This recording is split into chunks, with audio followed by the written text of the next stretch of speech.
एक शहर में हरिया नाम का एक मोची रहता था। उसके घर के पास ही उसकी छोटी सी दुकान थी, जिसमें हरिया अपने हाथों से जूते तैयार करता था। तैयार जूतों को बेचकर जो भी पैसे हरिया कमाता, उससे वो अपने परिवार का पेट पालता था। हालांकि हरिया अपना काम बड़ी मेहनत और लगन से करता था, लेकिन धीरे धीरे उसके जूते खरीदने वालों की संख्या कम होने लगी। ऐसे में उसे कम दाम पर अपने तैयार जूतों को बेचना पड़ता था।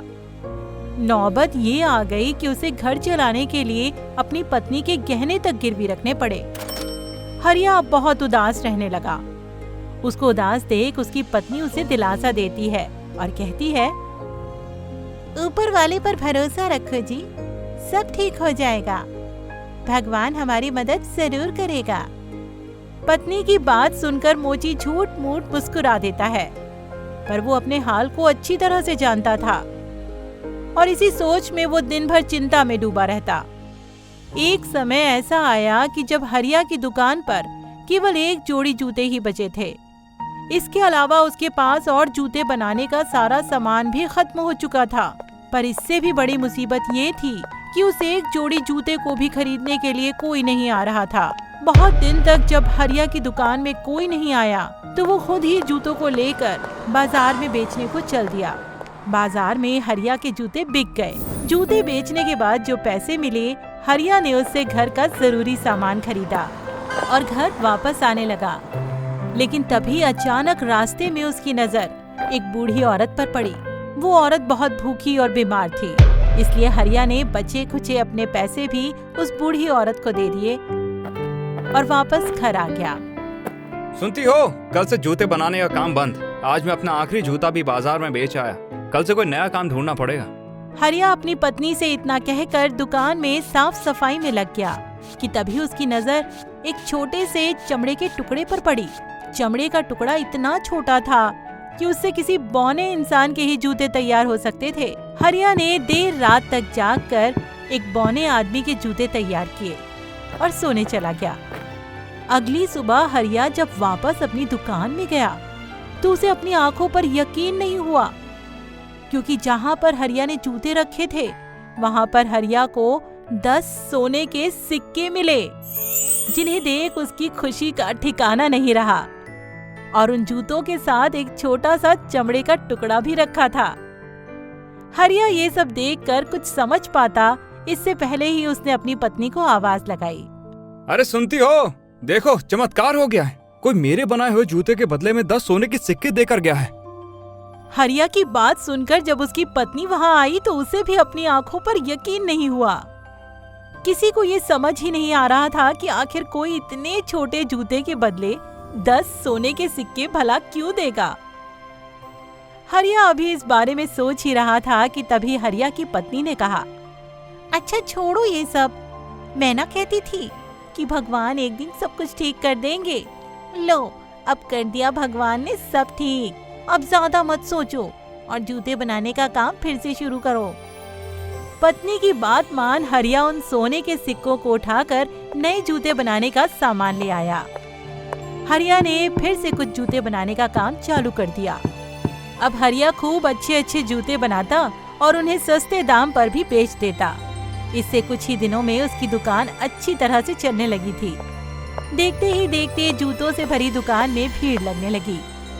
जूते इतने आलीशान और खूबसूरत लगते थे कि लोग उनकी मुंह मांगी कीमत देने को भी तैयार हो जाने लगे।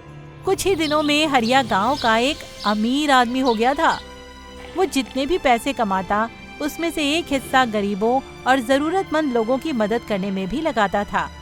पर रोज रात को वो एक बौने आदमी का जूता जरूर बनाता था, जिसे वो अपनी दुकान के किसी कोने में छिपा कर रख देता और अगले दिन उसे उन जूतों की जगह 10 सोने के सिक्के मिलते।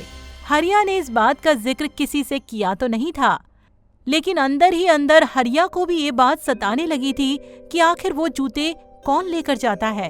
वो दिन रात बस इसी बात के बारे में सोचता रहता था। बहुत हिम्मत कर आखिर उसने ये बात ठान ली थी कि अब किसी भी हाल में वो इस राज का पता लगाकर ही रहेगा। फिर एक रात हरिया जूते बनाकर दुकान में ही छिप गया। रात काफी हो गई थी और इंतजार करते करते हरिया की भी आंख कब लग गई उसे पता ही नहीं चला कि अचानक ही दुकान में कुछ खटपट हुई, जिसे सुन हरिया एकदम से जाग गया। उसने जैसे ही आंखें खोली तो देखा कि 2 बौने उसके सामने तीर, कमान और तलवार लिए खड़े थे।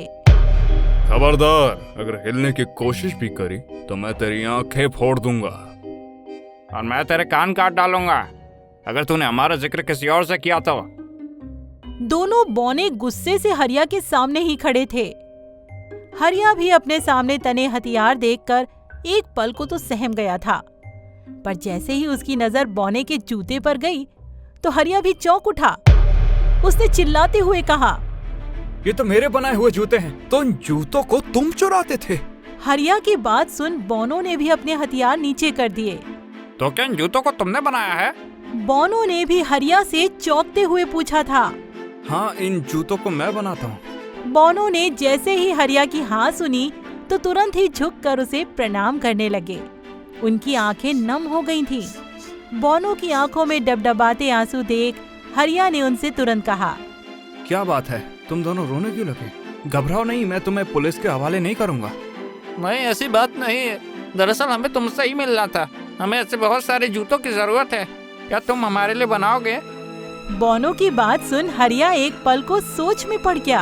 हम तुम्हें जूते के बदले 10 सोने के सिक्के भी देंगे, तब तो नहीं होगी ना? बौनों की बात सुन हरिया ने तुरंत हाँ कर दी। बस उसने बौनों से इतना पूछा, पर तुम्हें कितने जूते चाहिए होंगे? इस पर बौनों ने कहा, हमें कम से कम 5000 जूते चाहिए होंगे।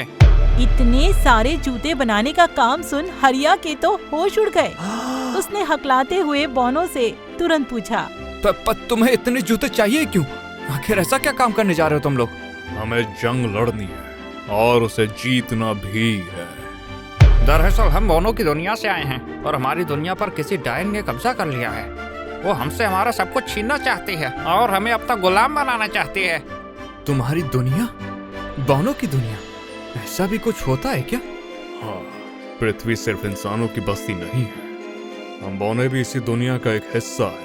बस तुम इंसानों से छिपकर रहते हैं और हमारी दुनिया का रास्ता भी तुम्हारी इस दुकान से ही जाता है। बौनों की कही हुई बातें हरिया बड़े ध्यान से सुन रहा था। क्या डायन? हाँ, डायन। वो बाजार से आते वक्त जिस बुढ़िया की तुमने मदद की थी ना, उसी ने हमारी दुनिया पे कब्जा कर रखा है। हमें उसी से लड़ना है। हरिया बौनों की कहानी सुन उनकी मदद करने को तैयार हो गया था। ठीक है, मैं तुम्हारी मदद करूंगा। तुम्हें 5000 जूते बनाकर दे दूंगा, पर उसके लिए कम से कम 1 महीने का टाइम तो चाहिए ही होगा। 1 महीने का वक्त सुनकर दोनों बौने और परेशान हो गए, जिन्हें देख हरिया भी समझ गया था कि उन्हें जूते जल्द से जल्द चाहिए थे। पर इससे पहले वो कुछ कहता, हरिया की पत्नी ने कहा, हो जाएगा जी, आप बस हाँ कर दीजिए, मैं हूँ ना आपके साथ। अपनी पत्नी का भरोसा देख हरिया ने हाँ कह दी और दोनों पति पत्नी मिलकर जूते बनाने के काम में लग गए। हरिया कुछ दिन अपनी दुकान बंद ही रखता था और दिन रात जूते बनाने के काम में लगा रहता था, जिसमें उसकी मदद वो दोनों बौने भी कर रहे थे। देखते ही देखते जो जूते महीनों में तैयार होने थे, वो सारे के सारे 1 हफ्ते में ही तैयार हो गए। सारे जूते तैयार होने के बाद बौने उन जूतों के ऊपर कुछ पानी सा छिड़क रहे थे, जिसे देख हरिया की पत्नी ने पूछा, अब तुम इन जूतों पर पानी क्यों छिड़क रहे हो? ये चमड़े के बने हैं, पानी लगते ही खराब हो सकते हैं। इस पर बौने बोले, ये कोई ऐसा वैसा पानी नहीं है, ये जादुई पानी है, जिसके जूतों पे पड़ते ही जूतों में जादुई शक्तियाँ आ जाती हैं। वो बौनों को हवा में उड़ा सकते हैं। हरिया की पत्नी बौनों की बात सुन सारा मामला समझ गई थी। बौने अब हरिया के घर से जाने को हुए ही थे कि तभी बौनों ने हरिया से कहा, अगर हम जिंदा रहे तो तुम्हारे लिए सोना लौटाने जरूर आएंगे। इतना कहकर बौने अपनी दुनिया में वापस चले गए। बौनों की अपनी एक सेना पहले से ही तैयार थी, जो एक विशालकाय डायन के सामने खड़ी थी। तभी सभी बौनों ने हरिया के बनाए हुए जूते पहन लिए और हवा में उड़ने लगे और सबने एक साथ उस विशालकाय डायन पर हमला बोल दिया। लड़ाई बहुत भयंकर थी।